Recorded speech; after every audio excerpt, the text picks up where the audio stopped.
प्यार के मोती लुटाते चलो, प्रेम की गंगा बहाते चलो, प्रेम की गंगा बहाते चलो।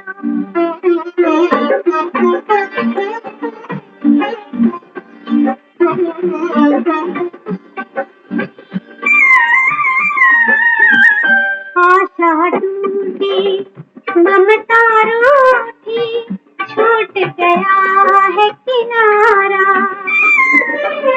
बंद करो मत द्वार दया का, दे दो कुछ तो सहारा।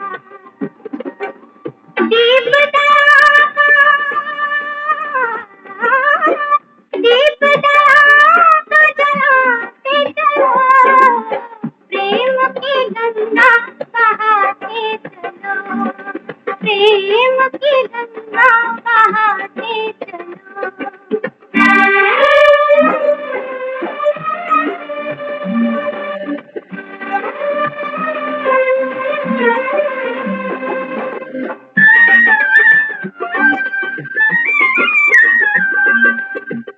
छाया है जहाँ और अंधेरा, भटक गई है दिशाएं, मानव बन बैठा है जालम, किसको व्यथा सुनाए।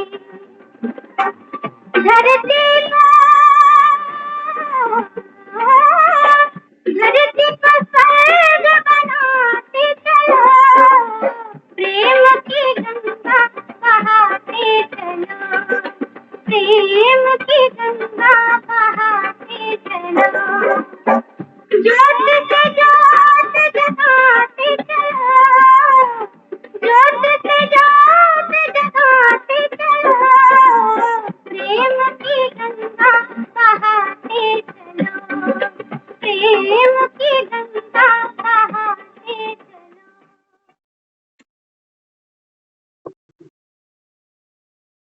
ओम शांति। ओम शांति दीदी। ओम शांति। प्रेम की गंगा बहाते चलो।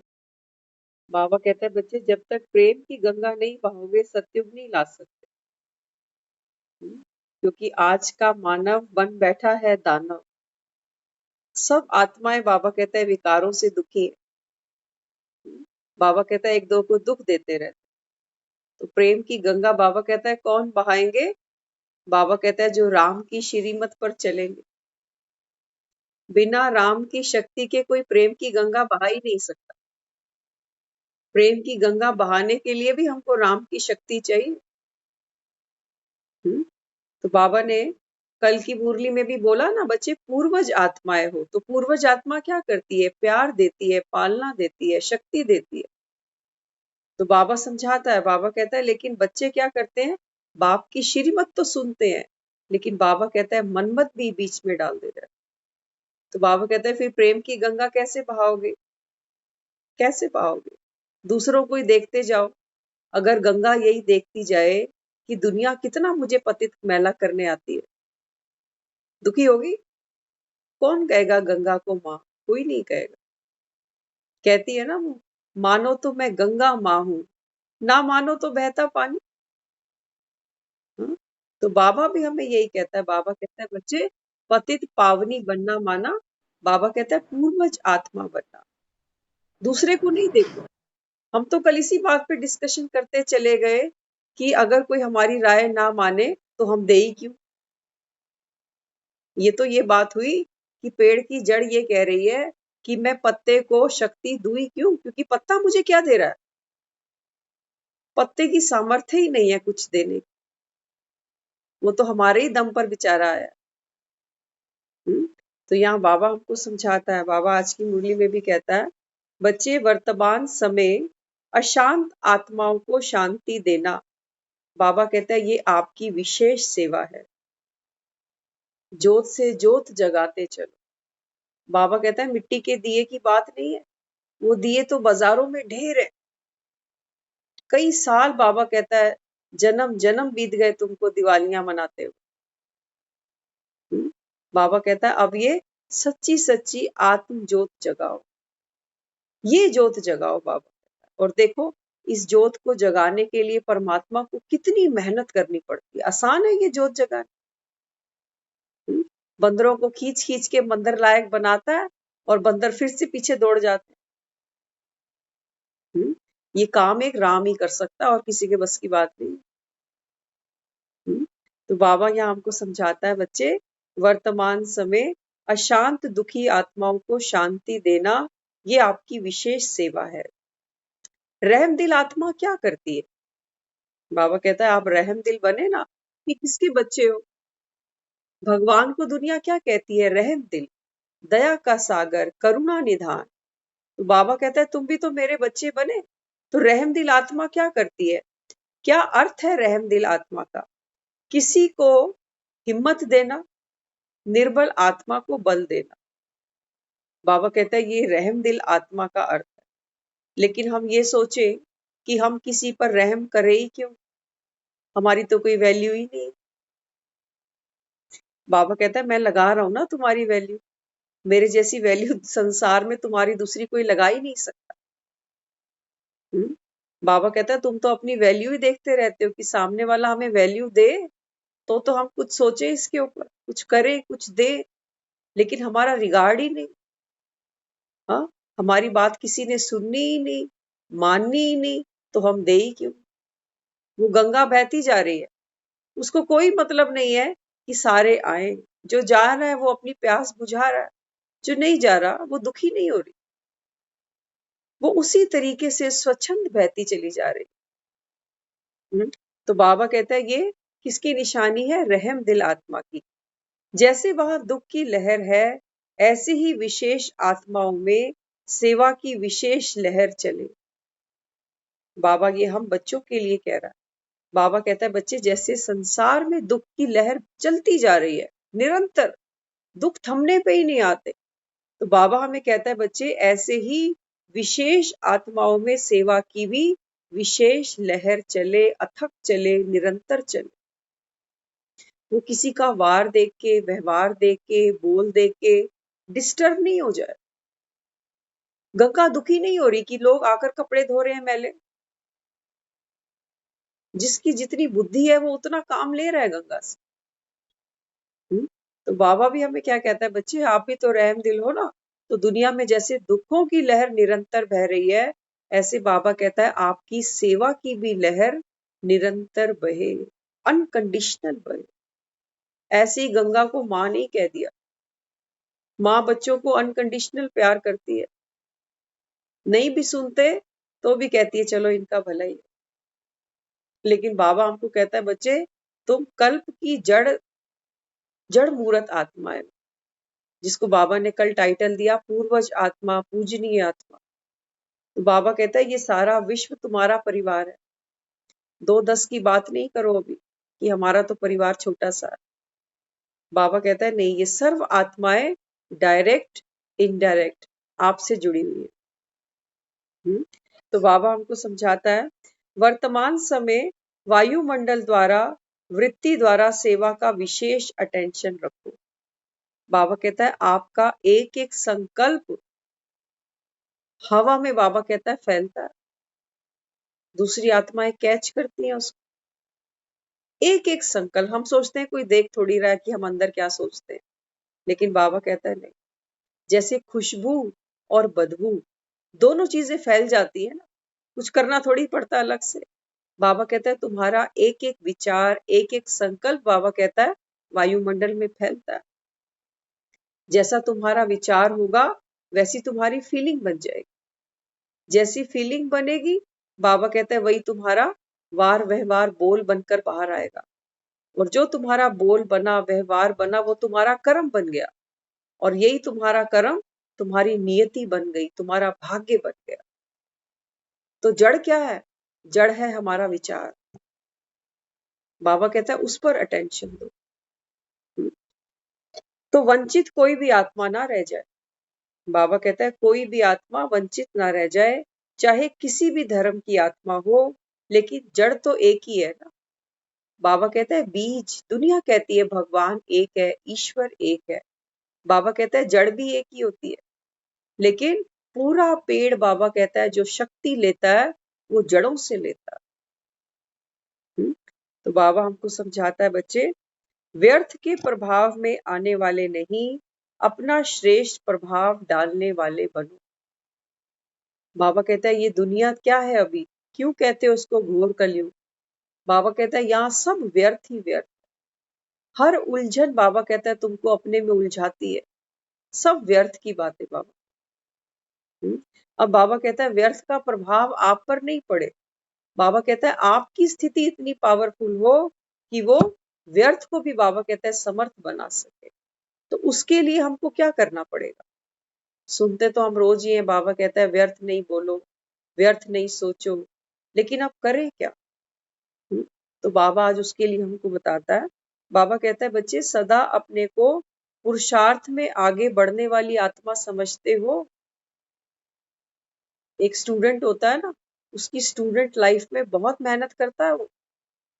हम भी स्टूडेंट है, क्या हमको 23 घंटे याद रहता है कि हम स्टूडेंट है भगवान के, बिना फीस के हमको पढ़ाने आ रहा। तो बाबा कहता है कि आपने को समझते हो कि मैं सदा पुरुषार्थ में आगे बढ़ने वाली आत्मा हूँ, ऐसा अनुभव करते हो। ऐसा तो नहीं कि पुरुषार्थ में कभी ठहरती कला, कभी रुकती कला। बाबा कहता है नहीं, चलती का नाम गाड़ी, रुकना नहीं। बाबा कहता है कभी भी ठहरना नहीं। पुरुषार्थ में बाबा कहता है निरंतर आगे बढ़ना। ऐसा नहीं कि कभी बहुत अच्छा पुरुषार्थ हुआ, अमृत वेले भी उठे, बाबा को भी याद किया, मुरली का मनन चिंतन भी किया।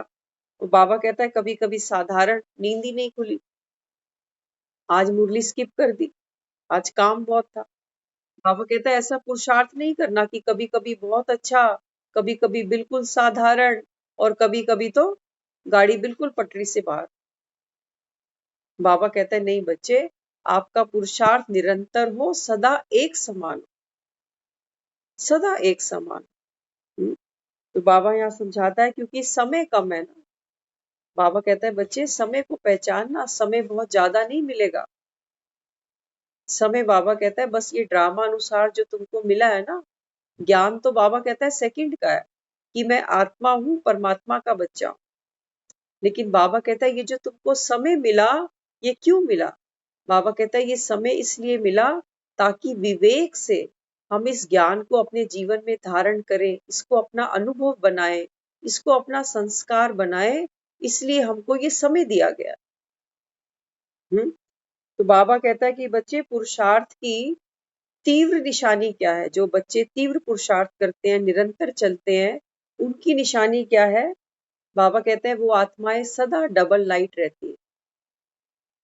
अब कैसे पता चले हम जो पुरुषार्थ कर रहे हैं ठीक ट्रैक पे चल रहे हैं कि नहीं चल रहे। बाबा निशानी भी बता रहा है। बाबा कहता है चेक कर सकते हो। अगर बाबा कहता है सदा डबल लाइट रहते हो, मतलब पुरुषार्थ अच्छा चल रहा है। किसी भी प्रकार का बोझ वो आत्मा अनुभव नहीं करेगी। जो आत्मा बाबा कहता है तीव्र पुरुषार्थी है, कभी रुकती नहीं है, कभी ठहरती नहीं है, निरंतर बाबा कहता है पुरुषार्थ करती है, ऐसी आत्मा किसी भी बात का बोझ अनुभव नहीं करेगी। सबसे पहली निशानी, चाहे प्रकृति द्वारा, चाहे परिस्थितियों द्वारा, चाहे किसी आत्मा के द्वारा कैसा भी सीन सामने आए। बाबा कहता है कैसा भी सीन, कैसा भी पेपर सामने आता है, कोई परिस्थिति आई, कोई प्रकृति का रूप आया, या किसी आत्मा की तरफ से बाबा कहता है कोई पेपर आया, ऐसी आत्मा हर परिस्थिति में स्व की स्थिति को ऊंचा रखती है। परिस्थिति का प्रभाव उसके ऊपर नहीं है क्योंकि उसकी स्थिति ऊंची है, और परिस्थिति बाबा कहता है नीचे रह जाती है। इसको कहते हैं डबल लाइट, क्योंकि जो लाइट होता है वो उड़ सकता है। तो बाबा कहता है जो लाइट नहीं है, छोटी छोटी बातों में स्ट्रेस है, बोझ है, बाबा कहता है वो आत्मा कभी ऊपर उड़ ही नहीं सकती। वो मैं, मेरे में, तेरे में, इसी पछाड़े में पड़ी रहेगी। इसने ऐसा क्यों कहा, उसने वैसा क्यों किया। हाँ, तो बाबा कहते हैं बच्चे जो आत्मा तीव्र पुरुषार्थी होती है वो लाइट रहती है। और लाइट माना उड़ती कला, देह के बंधन से न्यारी। दैहिक आकर्षणों से न्यारी, कर्म के बंधन से न्यारी। बाबा कहता है ये है डबल लाइट आत्मा, जो बाबा कहता है हल्की रहती है। अपनी शक्ति भूल जाते हो, इसीलिए तुमको परिस्थिति बड़ी लगती है। बाबा कहता है कभी कभी परिस्थिति देख के बच्चे घबरा जाते हैं। बाबा कहता है क्यों घबराते हो? क्योंकि अपनी स्व की स्थिति को ही भूल जाते हो। तब बाबा कहता है वो परिस्थिति तुम्हारे लिए बड़ी बन जाती है। सदा डबल लाइट का अर्थ ही है लाइट अर्थात ऊंचे रहने वाले। बाबा हमको लाइट का अर्थ समझाता है। लाइट के दो अर्थ हैं। एक लाइट का मतलब तो हम देखते हैं लाइट माना रोशनी, प्रकाश, जो बाबा कहता है नॉलेज इज लाइट, जो ये ज्ञान है ये शक्ति है। और बाबा कहता है दूसरी लाइट माना हल्के रहना। जिस आत्मा ने बाबा कहता है ज्ञान की धारणा की होगी, बाबा कहता है वो किसी भी बात का बोझ नहीं मानेगी, सदैव हल्की रहेगी। क्योंकि ज्ञान से अपनी स्थिति इतनी ऊंची बना ली उसने कि कैसी भी परिस्थिति, कैसी भी आत्मा, कैसा भी सीन सामने आए, बाबा कहता है वो डिस्टर्ब नहीं हो सकती। तो बाबा कहता है हल्का सदा ऊंचा उड़ता है ना, बोझ वाला हमेशा नीचे रह जाता है। तो बाबा कहता है फिर चेक करो मन पर कोई बोझ है? हाँ, है कोई बोझ? कल बोझ ही बताया ना सभी ने कि हम तो राय किसी को देंगे ही नहीं जब तक कोई हमारी वैल्यू ना करे। तो ये बोझ है मन पर। हम सोचते हैं सामने वाला रिगार्ड करेगा, हमारी कोई वैल्यू करेगा, तब तो हम बोले भी सही, नहीं तो क्या बढ़िया। हाँ, बाबा कहता है बच्चे ये देह का भान, ये देह का भान है। बाबा कहता है जड़ तो सबको देगी, अनकंडीशनल देगी। वो ये नहीं देखेगी ये तो इस टहनी का पत्ता है, वो उस टहनी का पत्ता है, मुझे क्या मतलब। पत्तों से उम्मीद थोड़ी रखती है जड़ कि पत्ता भी मुझे कुछ ला के दे देगा। वो बेचारा क्या दे सकता है उसको? पूर्वज आत्मा देगी। हाँ, तो बाबा कहता है बच्चे तुम हो पूर्वज, तुम हो पूजनीय। फिर बाबा देखो आज ऊंची स्थिति को किससे कंपेयर करता है। बाबा कहता है शरीर में भी देखो आत्मा का निवास कहाँ पर है। हाँ, शरीर में भी हमारा 6 फीट का शरीर है, इस शरीर के अंदर भी आत्मा कहाँ रहती है? बाबा कहता है सबसे ऊपर, टॉप पर है ना यहाँ पर। तभी हम मंदिरों में जाकर माथा झुकाते हैं, कहते हैं मत्था टेका है।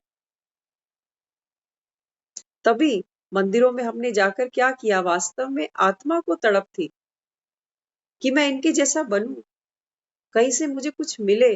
तो हमने सोचा चलो मत्था टेक आते, शायद मत्था टेकने से हमारा भाग्य बदल जाए। बाबा कहता है बच्चे माथा टेकने से तो नहीं बदल सकता। बाबा कहता है जब तक आत्मा को अपनी स्थिति में नहीं टिकाते, तब तक बाबा कहता है कोई मत्था टेकना फलस्वरूप बाबा कहता है बन नहीं सकता। तो अब हम माथा नहीं टेकते। हम जब सेंटर जाते हैं वहां ऐसा नहीं कि हम माथा टेक रहे हैं, लेकिन हाँ, ये जो ज्योत उसने अंदर जगाई, अब इस ज्योत को टिकाना है। अखंड ज्योत कहते हैं ना, अखंड ज्योत की कितनी महिमा होती है। कहते हैं फलाने मंदिर में अखंड ज्योत जगती है। तो बाबा कहता है बच्चे ये ज्योत भी माना, ये ज्ञान की लाइट भी बाबा कहता है निरंतर जगती जाए। ऐसा नहीं कि पेपर की आंधी आई और ये लाइट बुझ गई, किसी आत्मा ने कोई सीन क्रिएट किया और ये लाइट बुझ गई। बाबा कहता है नहीं, जैसे आत्मा का स्थान बाबा कहता है शरीर में सबसे ऊंचा है, ऐसे ही बाबा कहता है शरीर में भी आत्मा का स्थान ऊंचा है ना, तो माना आत्मा की स्थिति सदा ऊंची रहे, ऊंची रहे। बाबा कहते हैं क्योंकि आत्मा को क्या कहते हैं, अकाल तख्त। ये अकाल तख्त है आत्मा का, अकाल मूरत। तो बाबा कहता है ब्राह्मण की फिर निशानी भी क्या दिखाते हो, ब्राह्मण बच्चे हो ना, तो बाबा कहता है ब्राह्मणों की निशानी भी तो चोटी दिखाते हैं ना। तो चोटी का भी अर्थ क्या होता है, ऊंचा। चोटी का अर्थ भी क्या बताया, बाबा कहता है ऊंचा। तो स्थूल निशानी इसलिए दिखाई कि स्थिति ऊंची है। ब्राह्मणों की चोटी क्यों है? बाबा कहता है दुनिया के ब्राह्मणों को तो नहीं पता कि चोटी क्यों रखी है, लेकिन बाबा कहता है बच्चे वास्तव में ये चोटी भी तुम्हारी स्थिति दिखाती है कि ऊंची स्थिति है, देवान से ऊपर है। बाबा कहता है ये है चोटी का महत्व। तो ब्राह्मणों का स्थान और स्थिति दोनों ऊंची है। अगर स्थान की याद होगी तो स्थिति स्वतः ही ऊंची हो जाएगी। बाबा कहता है कि बच्चे अगर तुमको स्थान की याद होगी कि मैं आत्मा हूं, तो बाबा कहता है फिर तुम्हारी स्थिति भी ऊंची हो जाएगी। ब्राह्मणों की दृष्टि भी सदा ऊपर रहती है, क्योंकि आत्मा आत्माओं को देखती है। आत्मा ऊपर है तो दृष्टि भी ऊपर जाएगी। बाबा कहता है बच्चे जब आप किसी आत्मा को देखो, किसी से बात करो, भले ही वो आत्मा ज्ञान नहीं सुनती, लेकिन बाबा कहता है तुम तो ब्राह्मण हो ना, तो ब्राह्मण की दृष्टि भी ऊंची होती है। ब्राह्मण बाबा कहता है खुद भी आत्मा है और दूसरी भी आत्मा को देखता है। वो शरीर नहीं देखेगा। लेकिन ये दुनियावी ब्राह्मणों की बात नहीं है, ये ब्रह्मा मुखवंशावली की बात है। तो बाबा कहता है तुम किसी से भी मिलो, किसी को भी देखो, चाहे कोई भी धर्म की आत्मा हो, तुमको बाबा कहता है उसको आत्मा देखना है, सांप को नहीं देखना। बाबा शरीर को कहता है ये सांप है, ये डस लेगा। देह के भान में नहीं जाना, रिश्तों में नहीं उलझ जाना कि ये छोटा है, ये बड़ा है, मैं ये हूं, मैं वो हूं। बाबा कहता है सांप को देखा तो सांप तो फन निकाल के बैठा है। बाबा कहता है बच्चे तुम मणि को देखो कि सामने वाली भी आत्मा। तो बाबा कहता है फिर तुम व्यर्थ में जाओगे ही। इसलिए बाबा हमको समझाता है जब ऐसी स्थिति हो जाती है तो नीचे की बातों से, नीचे की वायुमंडल से सदा ही दूर रहेंगे, उसके प्रभाव में नहीं आ सकते। तो देखो बाबा रोज कहता है ना, व्यर्थ नहीं सोचो, व्यर्थ नहीं देखो। सांप कौन सा? सांप माना हमारी ये बॉडी कॉन्शियस जब होते हैं तो बाबा कहता है ये जैसे सांप को तुमने देखा। सांप को नहीं देखना, रिश्तों को नहीं देखना, देह भान में नहीं जाना, इसको बाबा कहते हैं सांप को देखना। बाबा कहते हैं तुम मणि को देखो, बॉडी को मणि को देखो, बॉडी को आत्मा को सांप देखो। बॉडी को सांप बॉडी को सांप की संज्ञा दी है मतलब। हाँ जी, हाँ जी। तो देखो बाबा रोज अक्सर मुरलियों में समझाते हैं कि बच्चे व्यर्थ ना सोचो, ना देखो, ना बोलो। आज बाबा हमको युक्ति दे रहा है कि कैसे हम व्यर्थ को ना देखें, ना सोचे। तो बाबा ने कंपेयर कितना सुंदर किया। बाबा कहता है शरीर में आत्मा का स्थान भी कौन सा है? ऊंचा। ब्राह्मण की चोटी भी है ऊंची। तो बाबा कहता है ये तुम्हारी स्थिति और स्थान बताती है। ब्राह्मण बाबा कहता है तुम आत्माएं बने, ज्ञानी तू योगी आत्मा। बाबा कहता है तुम आत्मा जानकर आत्मा को देखो। तो बाबा कहता है नीचे की बातों में तुम्हारा ध्यान जाएगा ही नहीं, व्यर्थ से बच जाओगे। हाँ, सिर्फ हम ये सोचे कि व्यर्थ बोलना नहीं, सुनना नहीं, सिर्फ कहने से बाबा कहता है बात नहीं बनती। उसके लिए बाबा कहता है तुमको युक्ति भी चाहिए ना। तो बाबा कहता है हमेशा ये स्वमान रहे कि मैं आत्मा ऊंची से ऊंची स्थिति में बैठी हूँ और मैं चोटी। बाबा कहता है कि ये तुम्हारी स्थिति दिखाई गई है। तो बाबा कहता है फिर नीचे की बातों में, व्यर्थ की बातों में, देह भान में बाबा कहता है तुम जाओगे ही नहीं, तो बच गए व्यर्थ से। बाबा कहता है सबको आत्मा देखना, मणि देखना, सांप नहीं देखने बैठ जाना।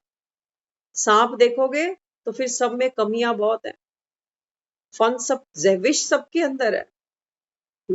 तो बाबा कहता है विष देखकर फिर क्या करते हो? घबरा जाते हो।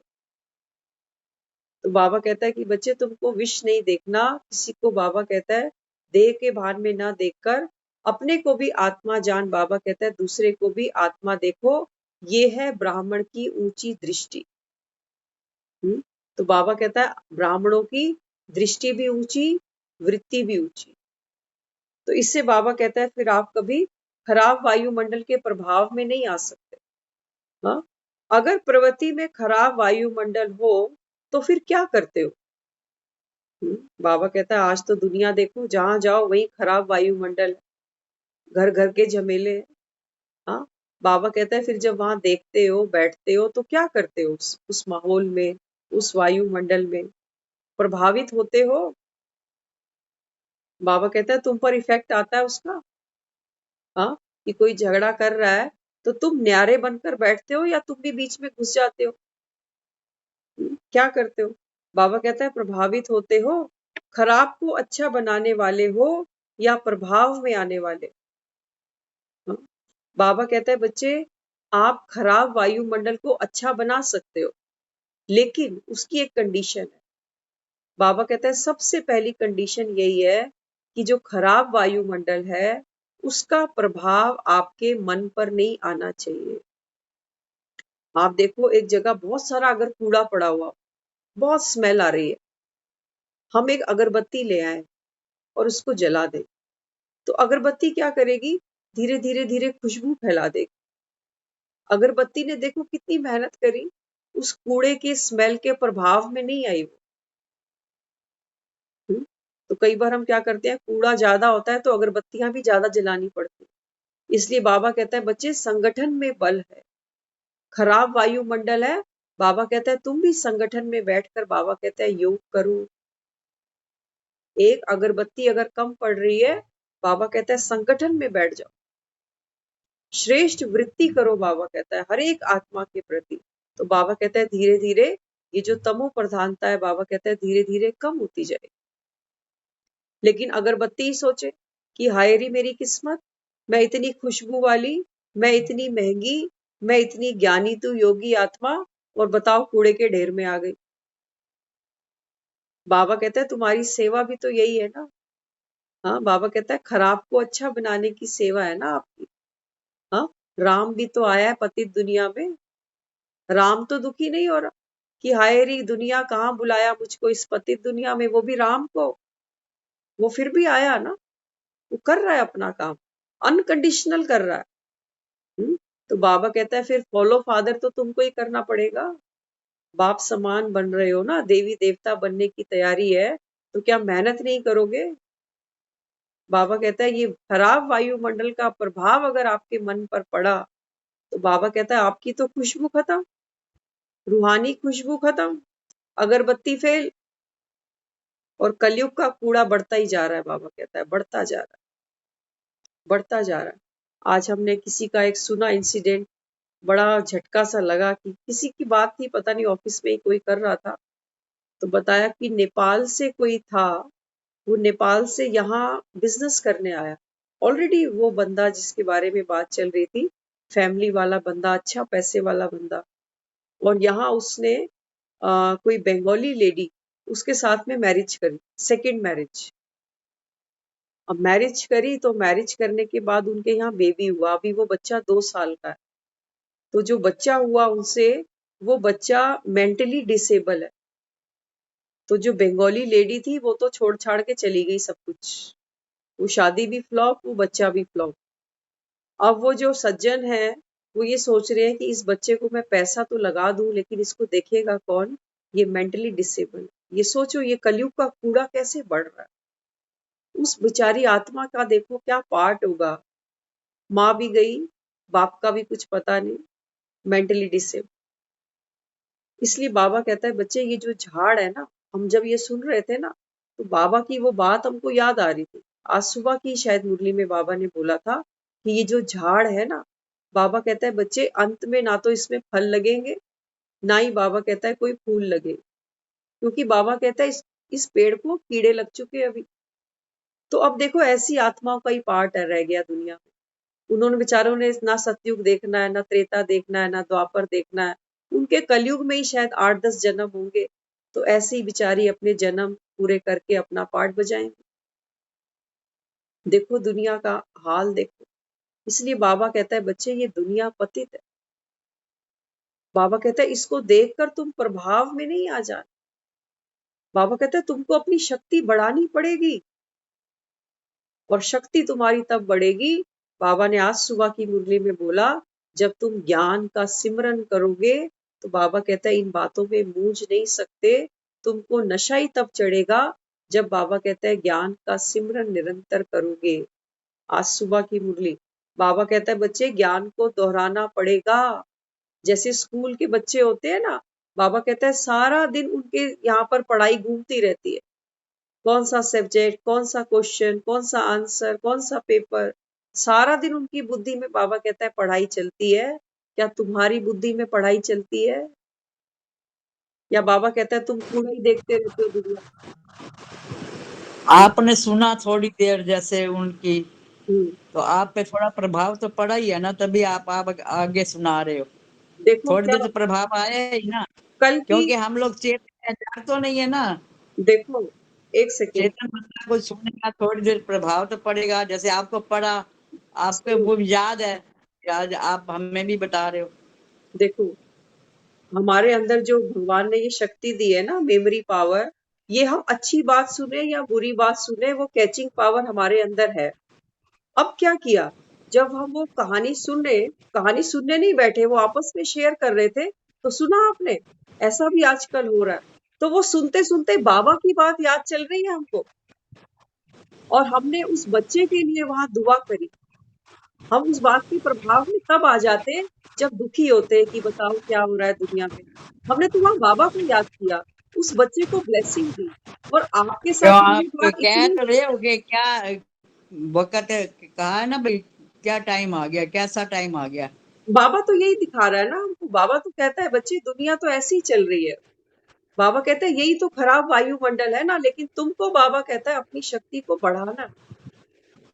कल की मुरली में था, बाबा ने कल 92 की मुरली में बोला, अयोध्या में बाबा कहता है दंगे हुए, हिंसा फैली, तो तुम खबर सुन के क्या करते हो, इंटरेस्ट लेते हो, या बाबा कहता है दूसरे दुखी आत्माओं को दुआ करते हो। कल ही की तो मुरली थी, रात की, जब हम सुन रहे थे सारे। हाँ, तो बाबा कहता है खबर तो पड़ेगी कान में, क्योंकि दुनिया, बाबा कहता है इस समय दुखी है। क्या तुम्हारे कानों में आवाज नहीं आती? बाबा रोज मुरली में कहता है बच्चे, रहम दिल आत्मा बनो। क्या दुखियों की आवाज तुम्हारे कानों में नहीं आती? तुम सो रहे हो। अमृत वेले बाबा कहता है अपने अंदर शक्ति भरो। ऐसे शक्ति नहीं आ जाती कि बाबा बाबा कर लिया और शक्ति आ गई। बाबा कहता है अमृत वेले बैठो, अपने अंदर बाबा कहता है पावर की अनुभूति करो। तब बाबा कहता है जब ये तुम बातें सुनोगे ना, तब बाबा कहता है तुम्हारी स्थिति अचल अडोल रह सकती है, तब रह सकती है। सिर्फ ये नहीं कि हमने बात सुनी और सुनकर हमने बोल दिया बाबा वाकई बात तो सच है, आप तो ये सब कहते ही हो, लेकिन उस स्थिति में मैंने क्या किया? बाबा कहता है तुम्हारे कानों तक कोई बात पहुंची क्यों? कल की मुरली में बाबा ने बोला था, जैसे कहीं अशांति फैलती है, बाबा कहता है वहां पुलिस जाती है, आर्मी जाती है, किस लिए? बाबा कहता है वो सेवा करने जाते हैं। तो बाबा कहता है तुम भी तो रूहानी आर्मी हो। तुम्हारे भी कानों में बाबा कहता है दुख अशांति की कोई बात आई, चाहे किसी भी दुनिया के कोने से आई, बाबा कहता है तो तुम्हारा ही परिवार। तो बाबा कहता है तुम फिर क्या करते हो पूर्वज आत्मा, दुआ करते हो या दुखी होते हो?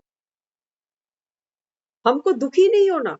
बाबा कहता है खबर तो मिलनी है तुमको। घूम फिर कर बाबा कहता है दुखी आत्माएं गुहार करेंगी, तुमको ही तो पुकार रही है। बाबा कहता है मंदिरों में जाकर देवी देवताओं के सामने जाते हैं, लेकिन चैतन्य शक्तियां तो तुम ही हो। बाबा कहता है, तो बाबा कहता है इनकी चीख पुकार तुम्हारे कानों में आएगी, लेकिन बाबा कहता है तुमको अपनी स्थिति मजबूत बनानी है। उसके लिए बाबा कहता है ज्ञान का मनन चिंतन निरंतर चलता रहे। अभी बाबा कह रहा है तीव्र पुरुषार्थ की निशानी माना। बाबा कहता है तीव्र पुरुषार्थ की निशानी यही है कि वो आत्मा, बाबा कहता है सदैव लाइट रहेगी, वो हलचल में नहीं आएगी। ये एक केस नहीं है, दुनिया में बहुत कुछ हो रहा है। ऐसे भी बच्चे हैं जो दुनिया में आते ही नहीं, ऐसे आने से पहले ही खत्म हो जाते हैं। ये तो फिर भी 2 साल का बच्चा हुआ। हर आत्मा अपना पार्ट खेलेगी। बाबा कहता है तुम दुखी नहीं हो जाना, तुम, बाबा कहता है अपनी स्थिति अचल अडोल बनाओ। गंगा थोड़ी मैली हो जाएगी, गंगा थोड़ी मैली हो सकती है। बाबा कहता है तुम तो पतित पावनी हो, ज्ञान की गंगा है।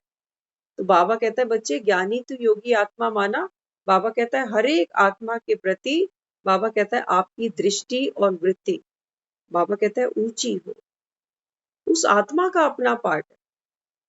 हाँ, तो बाबा यहाँ हमको समझाता है कि बच्चे प्रभावित तो नहीं होते हो, खराब को अच्छा बनाने वाले हो या प्रभाव में आने वाले। अब बाबा कहता है अपने आप को चेक करना, प्रभाव में तो नहीं आते। या बाबा कहता है फिर उन आत्माओं को, बाबा कहता है कुछ देकर आते हो, क्योंकि बाबा कह रहा है ना जैसे दुख अशांति की लहर निरंतर फैल रही है, ऐसे बाबा कहता है तुम्हारी सेवा की लहर भी निरंतर फैले, अथक। बाबा कहता है सबको जरूरत है। बाबा कहता है ज्ञान कोई सुनना चाहे ना सुनना चाहे वो उसकी चॉइस है, लेकिन बाबा कहता है संसार में ऐसी कोई आत्मा नहीं है जिसको प्रेम नहीं चाहिए, सुख नहीं चाहिए, शांति नहीं चाहिए। वो सबको चाहिए, लेकिन पुरुषार्थ करने की शक्ति सबके अंदर नहीं होगी, सबके अंदर नहीं होगी। बाबा कहता है इसलिए बाबा कहता है बच्चे नंबरवार हैं। इसीलिए कहता है मंदिरों के देवी देवता भी नंबरवार है।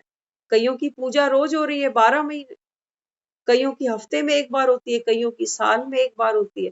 बाबा कहता है बच्चे सारा मदार संगम युग का है।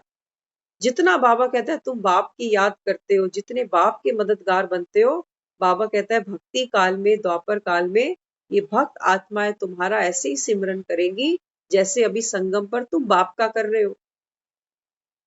तो यहाँ बाबा हमको समझाता है, क्योंकि माया भी तो देखती है ना कि अच्छा इसने उंगली तो पकड़ ली। बाबा कहता है जब तुम किसी बात से थोड़ा सा भी स्ट्रेस लेते हो, थोड़ा सा भी बाबा कहता है बोझ मानते हो, तो माया खुश हो जाती। माया कहती है अच्छा चलो इसने मेरी उंगली तो पकड़ी, अब इसका हाथ भी खींचती हूँ, फिर इसका पाँव भी खींचती हूँ, जाके दिखाए मुरली क्लास। बाबा कहता है माया भी बस वेट ही कर रही है कि जरा सी उंगली पकड़ा तो दे मुझे, जरा सा दुखी हो तो जा, फिर देख मैं तुझे कैसे खींचती हूँ।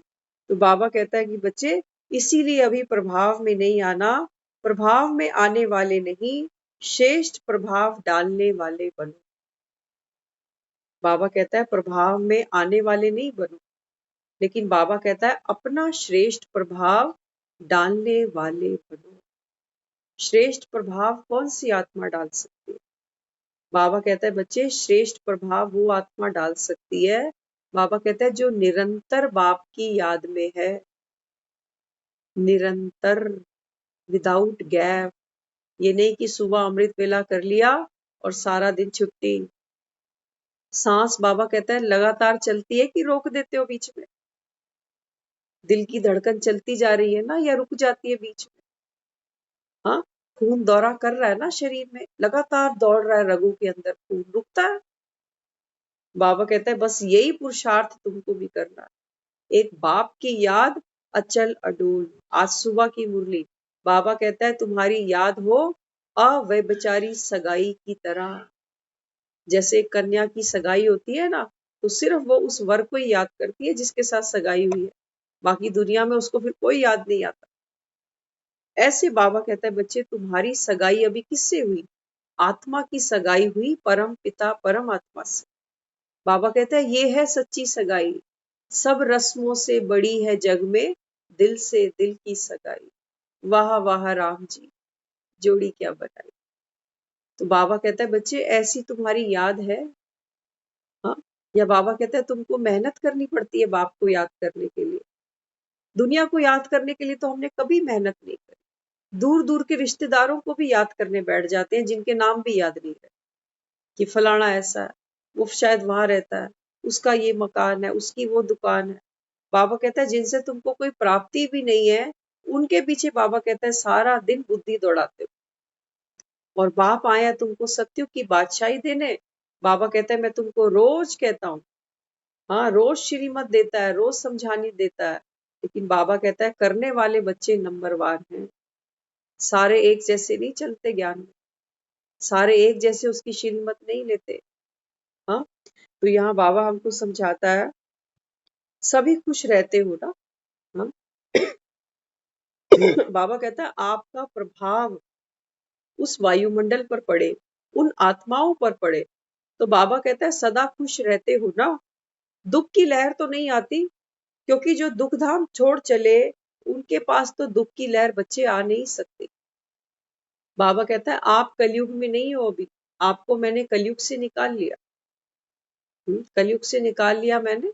बाबा कहता है बच्चे मैंने तुमको पतित दुनिया से, विकारी दुनिया से बाबा कहता है बाहर निकाला, माना ये जन्म बाबा कहता है तुमको नया जन्म मिला, कि तू ये शरीर नहीं है, तू आत्मा है, तू मेरा बच्चा है। आज सुबह की मुरली में बाबा ने बहुत प्यारी एक लाइन समझाई, वाकई ये बाबा की कमाल है। बाबा ने बोला बच्चे मैंने तो तुमको नीचे भेजा था पाठ खेलने के लिए। जैसे जब हम छोटे होते थे ना, तो हम ग्रुप में सारे खेलते थे लंगड़ी टांग, शायद आप में भी खेली हो लंगड़ी टांग। तो क्या होता था, एक ग्रुप का लीडर होता था, वो भेजता था जाओ पकड़ के आओ।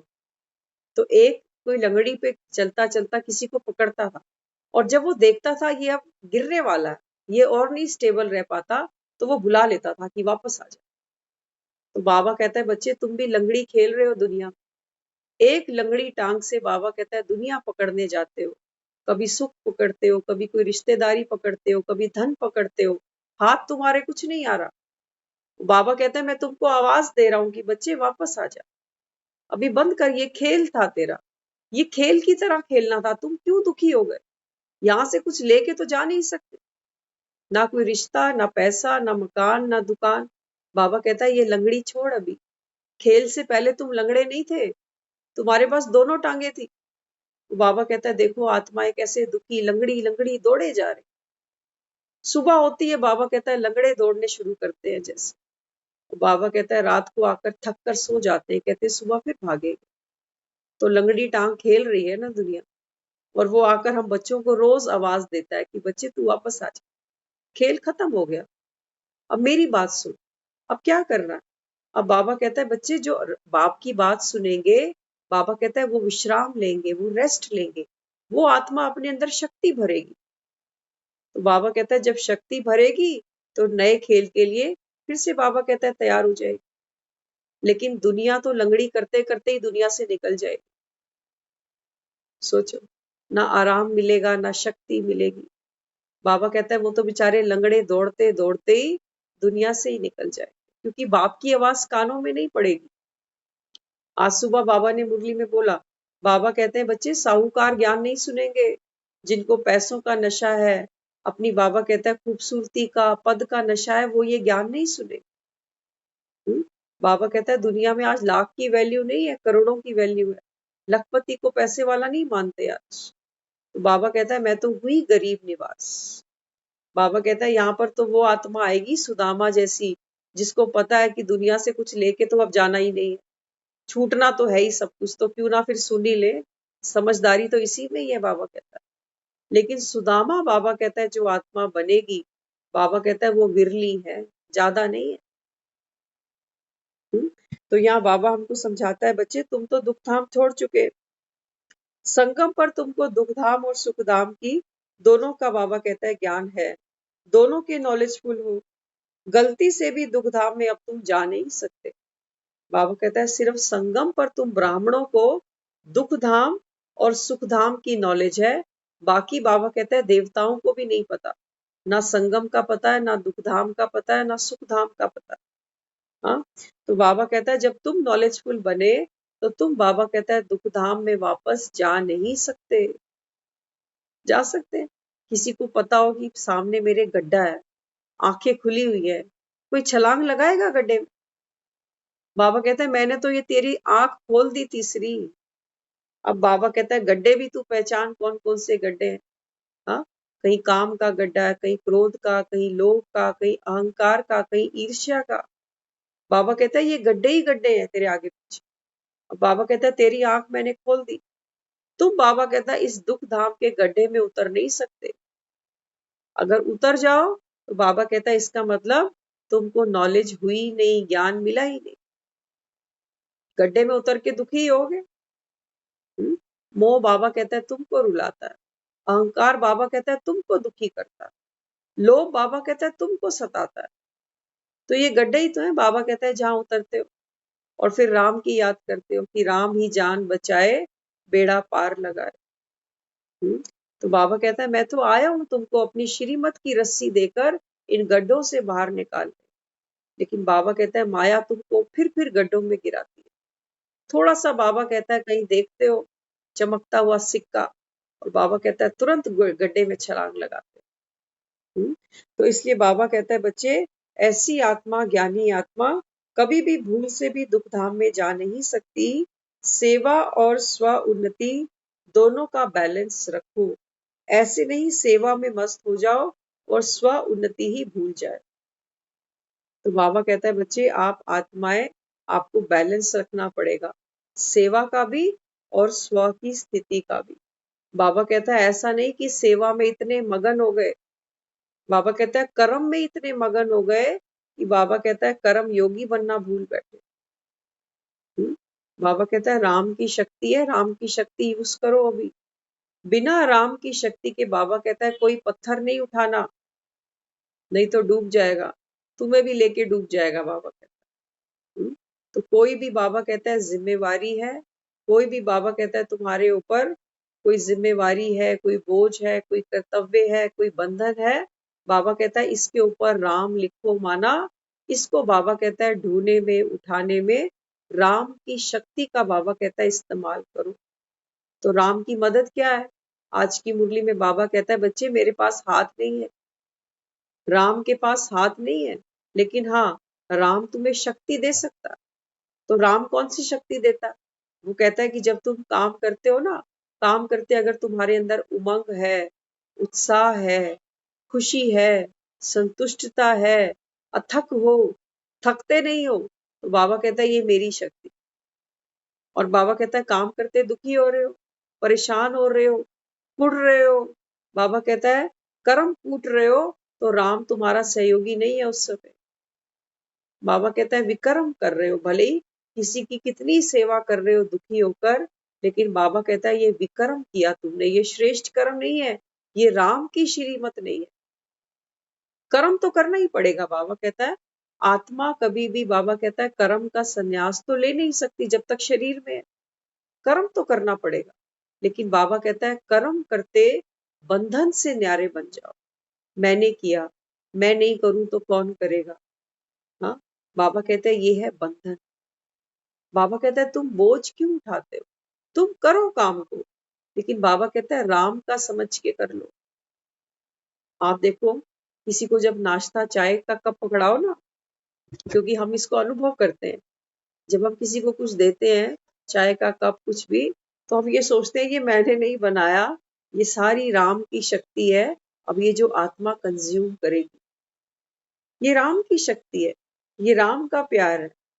हाँ, ये राम का ही प्रेम था, उसी का प्यार था, उसी की उमंग थी, उसी का उत्साह था, जो ये खाने के रूप में इसके सामने आ गया, क्योंकि वो खाना उसी भाव से बनाया गया कि राम का कार्य है, राम के ही बच्चे हैं। कहते हैं राम जी की चिड़िया, राम जी का खेत।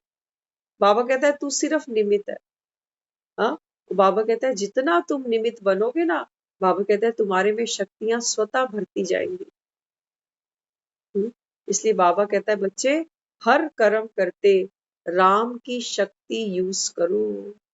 राम राम बोलने से शक्ति नहीं आ जाती, माला जपने से शक्ति नहीं आती। बाबा कहता है कर्म करते अपनी, बाबा कहता है खुशी को, उमंग को, उत्साह को बढ़ाओ, लेकिन वो बढ़ाने के लिए हमको ज्ञान सुनना पड़ेगा। बिना ज्ञान के ना तो उमंग आती है, ना उत्साह आता है, ना खुशी आती है, क्योंकि दुनिया का वायुमंडल ही ऐसा है। अभी थोड़ी सी फिरकी भरते हैं, चाबी फिर टूट जाती है। कहते हैं ना जितनी चाबी भरी राम ने उतना चले खिलौना। तो हमको भी यहाँ चाबी बार बार भरनी पड़ती है, ताकि हम कर्म करते खुश रह सके। चाबी जैसी पूरी होती है हम फिर दुखी होते हैं। इसलिए बाबा कहता है बच्चे ये ज्ञान की चाबी बार बार भरो। जितना बाबा कहता है ये ज्ञान की चाबी भरोगे, ये खिलौना बहुत अच्छा नाचेगा। और बाबा कहता है जब खुद खुश होगे, जब खुद खुशी में नाचोगे, तो बाबा कहता है दूसरे को भी, बाबा कहता है तुमने वही दिया जो तुम्हारे अपने अंदर था। सिर्फ मुख से देने की बात नहीं होती कि खुश रहो। बाबा कहता है तुम खुश रहकर किसी को खुशी दे सकते हो। ये है राम की शक्ति को यूज करना। ओम शांति।